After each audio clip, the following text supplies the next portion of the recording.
welcome to All the Fun of the Theme Park. Today we're going to be discussing the Smiler, as it's the 11th birthday of the Smiler. Opened back on the 31st of May 2013. It did open eventually. It was scheduled originally to open on the 16th of March. Was delayed to the 23rd of May due to construction delays. And then there were a number of technical issues during training. And then at a preview event on the 17th, it actually got stuck on the lift hill. So it did open eventually on the 31st of May 2013. So today we are celebrating its 11th birthday. So minimal years of shoulder bruises, migraines after riding it. So it's located in the X sector area of the park, opposite another one of Alton Towers' most iconic attractions, Oblivion. It sits on the former site of the Black Hole, which closed back in 2005. It's the first Infinity Coaster model from Gerstlauer and still holds the world record for most inversions on a roller coaster with 14. Originally, there was a concept that was knocking about on the forums back in the day that we're going to have almost like a washing machine effect where the car was going to stop and the actual track was going to rotate with the car. I don't know if that's physically possible, but it was quite like a cool concept. It is a very cool concept. I wish they had gone for it rather than... I hope somebody does. Yeah, it's quite a good idea. 14 inversions, so made possible by the type of coaster that it is. So we'll start there. We'll start with the actual ride experience itself. So we both obviously were I'd say we're big fans of the Smiler. Mm-hmm. But how you feel after you've rode it is it kind of makes you think, am I going to ride it today?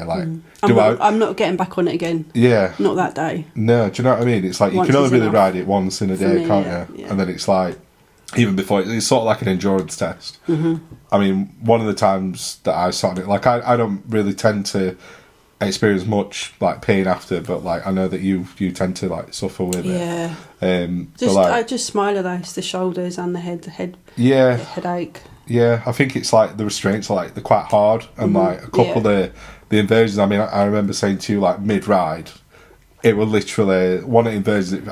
It janked to one side. Yeah. And I said it was being uppercutted. Mm-hmm. I literally threw my head from one side, and I really plant my feet.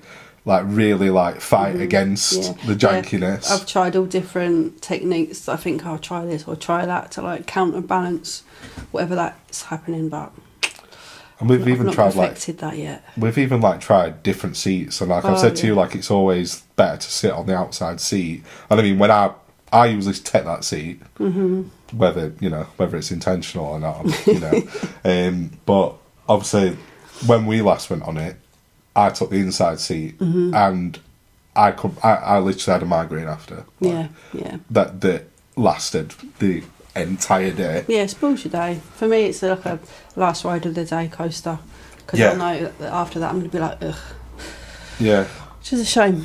Yeah, it is. And I mean, the only other Infinity coaster we've been on is Soar. Yeah. At Thorpe Park, and that's a shocker as well. Yeah, also not good. Not good. So it's definitely. I mean, I think Soar's worse. But they're both bad. Yeah, yeah. And it does it just affects your enjoyment and your perception of the ride. Yeah, and it's a shame because I look at Smiler and I think, I love that, and I really want to enjoy it. And it is you say what it's got. It's a really good coaster, but just you come off it and think, oh shit. Yeah. But it's the good point, I suppose, for the inversion, it is impressive, visually impressive. As a technical feat, it's fantastic. Yeah, exactly. On paper, you should love it. I'm glad halfway through you do get that little break before that vertical lift hill, because you do kind of that little tiny bit of respite. If you didn't get that I think it'd be too intense. The intensity levels, because of how much it throws you about, is you do need that little respite. Yeah. Although I do hate the vertical lift hill. That sensation is not the one. No. It's not. It's really not. So it's a secret weapon 7. And obviously into that, like I said, they always kind of went for that world's first gimmick. It's quite impressive that, you know, it's 11 years old and it's still the record holder. Yeah. That's impressive. Yeah, because automatically I assume that once a park's done that, the next park or the next coaster manufacturer is going, right, well, what can we do now? Yeah. And like 11 years is a long time for it to not be even parallels. Like, yeah. And obviously with the secret weapon tag, obviously it's part of the marketing, and like Alton Towers were well and truly in their like gimmick era. Mm-hmm. Obviously like with the spray painting of the sheep and the sheep projections onto Big Ben. Yeah, impressive marketing strategies. Apart from the GCSE drama promo videos. Yeah. They're dismal. Yeah, they're poor. They're painful, but they're sort of ironic, aren't they? Yeah, I think so. And it does kind of play into like the lore of it. So obviously, like it's themed to a fictional, what would you call them? Like a scientific research group, the Ministry of Joy. Yeah, it's kind of like facility that are trying to impart that into people. Yeah, and it kind of like builds into that, and obviously you had like a Scarefest maze at the Sanctuary. Obviously we didn't get to experience that, but that were alleged. Well, all the reviews you see about that is like one of like the best Scarefest mazes. So it is good that like they built that kind of backstory into like a Scarefest attraction to promote. We'll see what as they well. bring back this year with Scarefest with the new mazes opening. Yeah, it will be maybe interesting. a little throwback to that sort of theming. Yeah, I think would be cool. cool. I would like more, like especially with Scarefest, if you build it into like the backstory of rides. I mean, like that's one of the things that Alton Towers always does well. Yeah, and it's like with the Smiler, obviously you've got that giant structure, like spider-like structure. The Marmalizer, as it's known. Yep, the Marmalizer. That's how you know you're in deep when you call it the Marmalizer. When you've been marmalised. Apart from that, yeah. Well, that tag obviously has now been removed, has it not? I think that were the corrected. Was that the corrected that getting version? corrected. Okay. That's what they ditched. I mean, Marmalizer, that means absolutely nothing, does it? I think I'm already marmalised. So that's why I'm struggling to. You do feel like it after you've been on it. Been on it too many times. That's what I'll blame it on. But yeah, I think, you know, like as you come into X Factor, like you start to hear like the music, like you basically hear that music as you approach X Factor. Absolute banger, by the way, that soundtrack. Yeah, I really like the Smiler soundtrack. I like a lot of other soundtracks too, but that one I think is the most sort of uplifting for me. Yeah. You kind of do start to feel a little bit joyful. Yeah. It kind of does what it says on the tin. I mean, to be fair, we've never queued very long for it. No. So I wonder, like, at what minute? At what stage would you start having a bit of a nervous breakdown? Yeah. Yeah, might be a bit much, but I do love it though. It is a banger. You've always got Teddy Sheringham there to bring you back round. Well, yeah, fucking the Lord of Darkness. The Lord Teddy of Darkness. Sheringham. I think he looks more like Daniel Craig. Yeah, that's one for the comments. That one, then, isn't it? It is absolutely. Team Teddy, I am. Mate, honestly, it's Daniel Craig. You've never seen him and Daniel Craig in the same room. I wouldn't want to. So that's but yeah, with regard to, like, you know, it's one of them, like, it is iconic. It does look amazing. Like, the soundtrack's an absolute banger. Like, obviously, we've got, like, bits of, like, Spider merch, like, the logo's great. Yeah. Like, it's really unique, and, you know, like, the themes, like all Towers' rides, it's like, it's always a strong point. Even, like, you know, on a surface level, like, an average person might just look at it and just be like, oh, wow, that looks mad. And that's a success, but, like, obviously, to have that, like, deeper backstory and stuff's always, like, one of Towers' strengths. But I think that's one of the strengths as well, is that if people don't know the backstory, it's still visually, it's like, wow. And even in, like, the queue line, where it's quite a confined space and you're sort of caged underneath the ride, you feel like you're like, to look at it, it's just like, wow.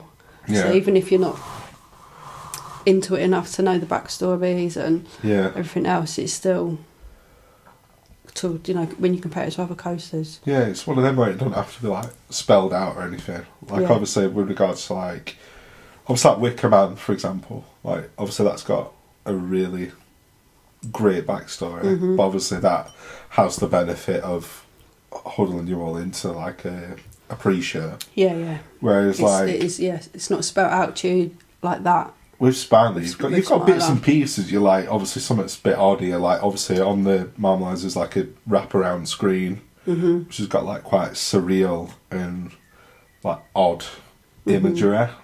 Yeah. Like a contrast of like the bright colours and everything. It's like the yellow and the black, and then obviously you've got this like bizarre imagery going around, and it's like, I think it really works as something like really off kilter. Yeah. It's visually pleasing as a ride. Yeah, but it's got that little bit of like weirdness to it. Do you know what I mean? Yeah. It's like visually like, oh, it's yellow, That's it's like probably why I friendly like and it. positive and stuff. Like even like, but it's a little bit sinister at the same time. yeah, it's like the music, like with the ha ha ha's all over it. But like if you listen to it, like it's a bit dark and a bit scary. And like that, if you listen to that in dark, you probably have. with headphones, like, yeah, probably. I'm speaking from experience. Yeah. But yeah, if you listen to that, like there's some really like odd industrial sounds and like it's really like really odd distorted like aspects to it, which it's like Nine Inch Nails or something. You know, like really odd industrial like music, which is like. Yeah, it's got. It's on the surface. Not to repeat nail, but they have nailed it, haven't they? With what they've done there. I don't know, that was not intentional. But the balance, like you say, between the two. Well, it's like a real contrast. Like on a surface level, it's like really like joyous and colourful and everything. Yeah. But then it's got that like sinister side. Yeah, it's got that little underlying. Yeah. Yeah. Bit of darkness to it. A bit like me. Yeah, well, that's why you keep going on it, despite the injuries. So I mean, I am a fan of the Smiler. I do like it. I really do wish it wasn't so rough. Like some of the transitions and some of the like inversions are just real headbangers. Like last time I went on it, when I come out, I was buzzing and like thought, yeah, I'll go on again, but then. A couple of minutes later, like migraine kicked in, and I'm like, no, because you said I'll go, and I was like, what? What do you mean again? You'd end up concussed. Idiot. Yeah, don't do that.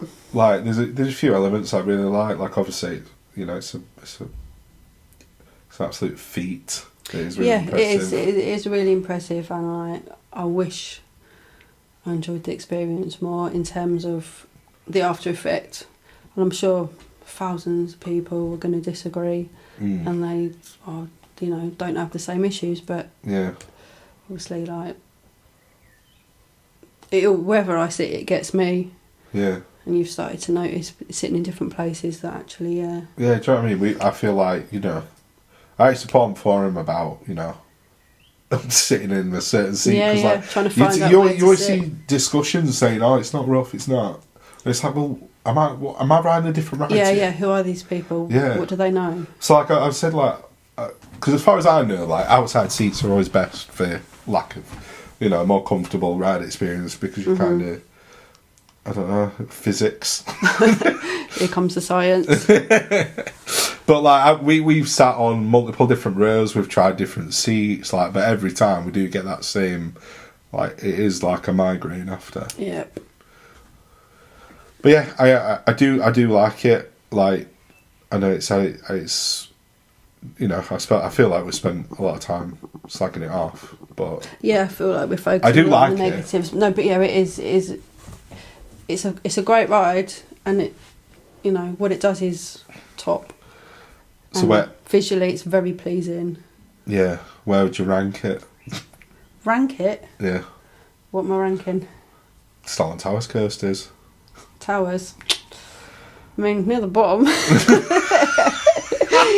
I don't know, like purely because, like I said, it's just the pain I get after being on there. Yeah. Otherwise, it'd be middling. Yeah. But yeah, we'll save that for.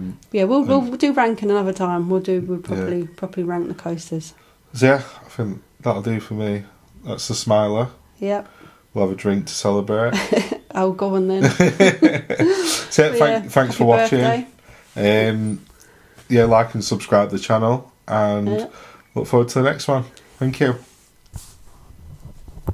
Bye.